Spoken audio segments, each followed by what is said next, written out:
Siapa di sini yang suka baca koran atau majalah? Di tukang gorengan? Oh no! Aduh.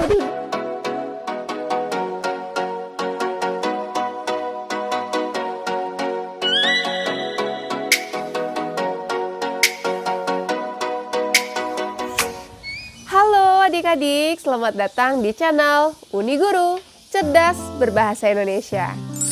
Adik-adik, gimana nih kabarnya di semester ini? Mudah-mudahan kalian dalam keadaan sehat walafiat ya. Baik adik-adik, di video kali ini kita akan belajar tentang teks resensi. Pembelajaran di kelas 11 semester 2. Adik-adik, sebelum Uniguru menjelaskan tentang apa sih yang dimaksud dengan teks resensi itu, Uniguru mau tanya dulu nih sama adik-adik. Siapa di sini yang suka baca koran atau majalah? Apa? Gak ada. Terus biasanya kalian nemuin koran itu di mana sih? Di tukang gorengan. Aduh, ampun ya. Adik-adik, memang sih ya di era kalian ini koran atau majalah itu merupakan bacaan yang sangat jarang mungkin kalian sentuh. Karena kalian sangat suka sekali membaca melalui handphone yang ada di tangan kalian. Nah, ini dia nih kekurangannya. Adik-adik tahu nggak sih, ternyata teks resensi ini akan sering kita temukan di dalam koran atau majalah. Nah, apa sih keuntungannya kita tahu dengan teks resensi? Adik-adik, pernah nggak sih kalian pergi ke toko buku, ingin mencari buku baru gitu ya? Mungkin kalian pergi ke Gramedia atau toko-toko buku terdekat, terus kalian nongkrong di sana dari pagi, bahkan sampai malam di sana hanya untuk melihat buku-buku baru yang mana kira-kira bagus untuk kalian baca. Ayo, siapa di sini yang suka sekali ngintilin buku yang masih ada sampul plastiknya? Ayo. Oke adik-adik, sebetulnya hal ini juga pernah Uniguru rasakan nih waktu Uniguru seusia kalian. Waktu Uniguru pergi ke toko buku, Uniguru tuh sering sekali bingung mau beli bukunya yang mana ya. Karena banyak banget buku-buku baru dan sampul-sampul buku yang menarik yang bisa kira-kira kita baca. Nah, tetapi ternyata tidak semua buku loh yang bisa kita baca, karena di dalam buku itu juga memiliki pembaca-pembaca tertentu di usia-usia tertentu juga ya. Adik-adik, kebingungan juga pernah Uniguru rasakan pada saat Uniguru pergi ke bioskop. Nah, di dalam bioskop pasti kita akan disajikan dengan poster-poster film, di mana poster-posternya ini pasti semuanya menarik, yang akan mengundang kita untuk mau menonton film itu. Nah adik-adik, Uniguru dulu pernah salah nih dalam memilih judul film.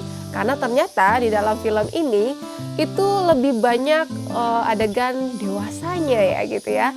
Nah ini jangan sampai salah tonton deh ya. Padahal waktu itu Uniguru masih seusia kalian, yaitu di bawah 17 tahunan ya. Nah adik-adik, kenapa sih kita bisa salah tonton? Nah jawabannya ada pada resensi. Oke adik-adik, inilah fungsi dari teks resensi, di mana di dalam teks resensi kita akan banyak sekali mendapatkan pengetahuan mengenai sebuah karya yang baru saja dirilis. Nah adik-adik, dari gambaran tadi kira-kira adik-adik sudah mulai membayangkan ya apa sih yang disebut dengan teks resensi?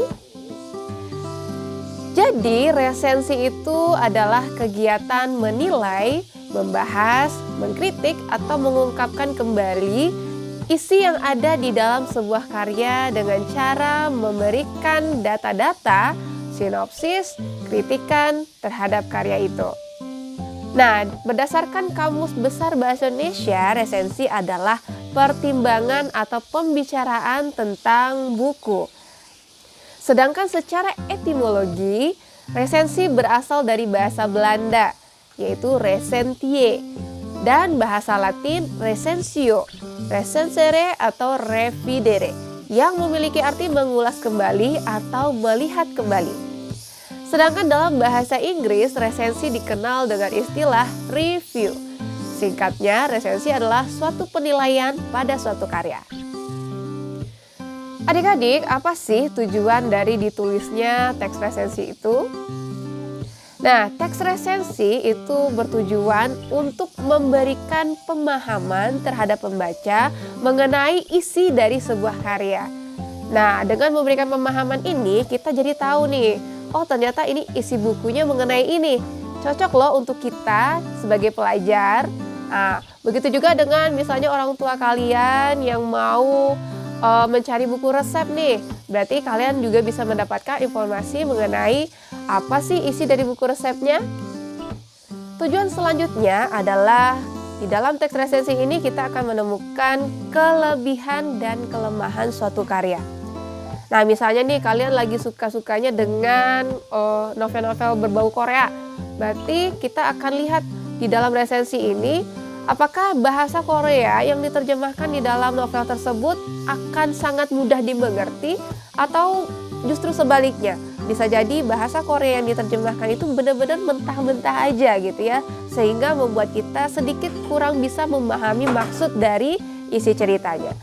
Nah, ini berkaitan dengan kelemahannya berarti ya. Berarti untuk kelebihannya misalnya di dalam novel terjemahan Korea ini kita akan mendapatkan kosakata sastra Korea yang jarang sekali kita dengar. Dan sehingga itu bisa memberikan pemahaman baru mengenai sudut pandang kita di dalam penulisan karya sastra di dunia Korea. Tujuan penulisan resensi selanjutnya yaitu adalah memberikan kritik dan saran terhadap si penulis atau pembuat karya tersebut. Jadi dari sisi penulis atau pembuat karya tersebut, mereka akan mendapatkan sebuah masukan untuk memperbaiki karya-karya mereka selanjutnya. Jadi sangat tertolong sekali nih bagi kalian yang mungkin baru saja menelurkan sebuah karya berupa buku atau karya berupa musik maupun film. Tentu ini akan sangat bermanfaat untuk membuat karya selanjutnya yang lebih baik tentunya ya. Adik-adik, jika kalian suka membaca teks resensi, kalian pasti sudah mengetahui nih bahwa ternyata di dalam teks resensi itu memiliki pola penyajian yang berbeda-beda. Nah, pola penyajian yang berbeda ini sangat berkaitan dengan jenis dari teks resensinya. Nah, secara umum teks resensi itu terbagi menjadi 3. Yang pertama yaitu adalah teks resensi informatif. Nah, dari katanya aja nih, informatif berarti di dalam teks resensi ini hanya memberikan gambaran mengenai isi berupa sinopsis atau poin-poin penting yang ada di dalam karya tersebut. Kemudian jenis yang kedua yaitu teks resensi evaluatif. Nah, evaluasi berarti memberikan penilaian. Ya, jadi di dalam teks resensi ini kita akan lebih banyak mendapatkan informasi berupa kritik maupun saran dari si peresensi, yaitu berupa kelemahan dan kelebihan di dalam karya tersebut. Nah, ini biasanya dilakukan oleh peresensi yang benar-benar paham dengan bidang dari karya yang sedang dia bahas. Kemudian jenis yang ketiga yaitulah jenis yang mencampurkan jenis yang pertama dan yang kedua atau gabungan dari jenis yang pertama dan yang kedua. Ya, jadi jenis yang ketiga ini adalah informatif evaluatif, di mana di dalamnya menyajikan informasi serta evaluasi secara seimbang. Jadi jenis yang ketiga ini merupakan jenis yang kita pelajari ya di kelas 11 semester 2 ini. Baiklah adik-adik, demikian saja penjelasan Udi Guru berkaitan dengan teks resensi. Jika adik-adik masih punya pertanyaan, boleh tuliskan di kolom komentar ya. Nah, adik-adik jangan lupa untuk dukung channel Udi Guru dengan menekan like dan subscribe serta bunyikan loncengnya agar adik-adik bisa mendapatkan informasi-informasi bahasa lainnya. Sampai jumpa.